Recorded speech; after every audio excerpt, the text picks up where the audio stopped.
Hello and welcome. It is I, Iron Raiden, back yet again. And yeah, a little bit of a different setup than what I normally do. I know I've been kind of back and forth, mostly just doing audio stuff because, well, I've been under the weather and such, been working a lot, so a lot of things have been mostly just kind of off the cuff, being out and about and such. But I wanted to go ahead and do this topic because, as I keep saying, that I just kind of want to bring a little bit more different topics, of course, general pop culture, films, television, certain critical, some humor, this and that, whatever have you. And this is similar to another video I did, mostly in reference to based off the Halo show and just talking about physical performances and why it's a good thing to keep a mask on a character to defy that character and what you can do with just having someone physically perform a character and having that convey certain emotions without actually seeing their face by using very little uh, to be able to convey that sort of message across to an audience. And this is a similar type of thing where it's more so voice acting, which is something that I do very much enjoy myself. I do a few impressions here and there, and just the general concept and what you can really do with just your voice. And this is mostly following up, given that we have the Scream 6 trailer that had just come out. Now, of course, some people may be like, oh, Scream 6, oh, who cares, blah, blah, blah, whatever. It's more the same, whatever. I'm a horror fan in general. The last one I felt like I thought it was fine. Not everything was perfect, but for what it was, being the fan that I am, I thought it was decent. This trailer, given that, actually did think it was a very well executed trailer. As far as trailers go, it was legitimately well done, and it does leave a lot of intrigue going forward. But the most important aspect I'm talking about here is, of course, Ghostface himself, which is played by Roger Jackson. Fame, you may know him fame-wise from even voices like Mojo Jojo from Powerpuff Girls and such. But yes, that is the same guy who does happen to do the voice of Ghostface. He's been doing the same voice for over 25 years now, since the original 96 film done by Wes Craven, of course. And he's still doing the voice. So, and I really wanted to just talk about again how great something like that can really, how something like that can really just leave an impact. Just a certain voice, just how important that is. I mean, we know it with Darth Vader, we know it with anything like what Mark Hamill has done with the Joker, what Kevin Conroy did with the Batman, and stuff like that. Just how much a voice can truly give a character life. And the thing about that character, the Ghostface character, is that we all know that typically Ghostface is, of course, different people each film. It's never one particular persona, but it's, of course, the costume, it's the demeanor, it's when, he's attacking people, this and that, and it's the voice that you hear on the phone calls and such that makes it its own entity. So when Ghostface is on screen, when you hear that voice over the phone, it is Ghostface. It's not necessarily just that actor, that character, whatever have you. And what Roger Jackson brings to that character ever since that original film, perhaps you could argue still is the scariest scene actually out of the franchise, is that opening scene with him and Drew Barrymore, and just what he conveys over the phone, just starting off just so simply as just a casual voice, just hello, who is this?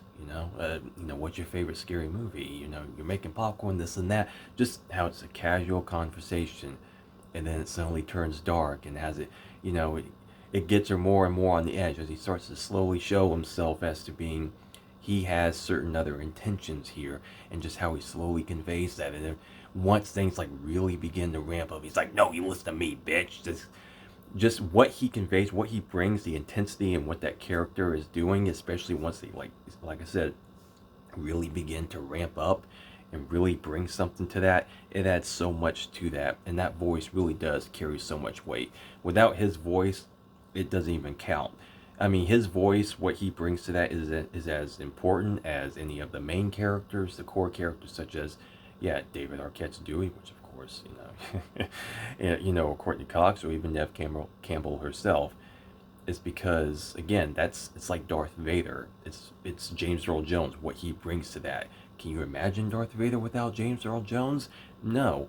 I mean, of course, it took essentially three people to make that character. It was James Earl Jones's voice, it was David Prowse's physical performance, and of course, it was Sebastian Shaw's physical performance, the unmasked version by the end of Return of the Jedi, and things like that. So it took a few different things, but of course, the voice is the most iconic, of course, because you can obviously in various ways you can get different physical performers. Same thing when I say about someone like a Kane Hodder who brings characters like Jason to life, and how someone like that really commits to their work and really just brings to life a character just through very little tools at their disposal. And that's what adds to a character, and that's what I keep going on, is that what a lot of things don't do nowadays is, of course, now we know what it's all about. Everyone just wants to convey messages. No one wants to do characters. No one wants to actually leave intrigue, leave a lasting impact. It's just temporary engagement, if you will, depending on who you're trying to cater to. It's not about leaving lasting impacts, leaving lasting legacies, making characters memorable, and just through sheer voices like a Ghostface, what that can actually do really is something special, that voice alone. And just some of the lines in this last trailer, I gotta say, again, say what you will, fan or not, I don't care. Just some of the just some of the dialogue moments, and just the way, the cadence that he's bringing to these newer films is spot on. I'll definitely give him that. Some great lines, even in the last one. It's an honor. And in this one where he's talking to Gale, he's like, maybe, but you've never seen one like me, Gale. And just the cadence, and especially what they're trying to build up here, really trying to show that this Ghostface is something different. Now, will they pay that off in the end? These next couple films, of course, we'll just wait and see. Like I say, you may or may not care, but it's all about sticking the landing, if anything. But again, just the persona of Ghostface himself and what that character means to that lore is really something special. And Roger Jackson is one of the absolute best when it comes to that. His voice is as iconic as any other, and and I could just never praise something like that enough. It's just the nuances that really add to something like that, and it's those types of characters, those types of actors, voice actors, whatever, when they can really defy a character in such a way, just through very little tools, instead of actually physically having to see them all the time, or this or that or whatever, not being in your face. Just what they can bring with such nuance, and that is always something to behold. And no matter what, that's always a great piece of art right there. And I'll always applaud that type of work. Anyway, yeah, I'll just cut off right there. Like, it's just, this is a bit impromptu. It's just kind of just throwing it out there. And again, just kind of going off the trailer just to show appreciation for that side of the art form, and what really, and how that can really leave a lasting impact, and how that can be just as much fun, at least for me, than as opposed to just having to, yeah, you have to throw your face in front of the camera all the time, because some people just enjoy that type of thing. But anyway, that'll do it for this video. I am Iron Raiden, and I'll see you next time.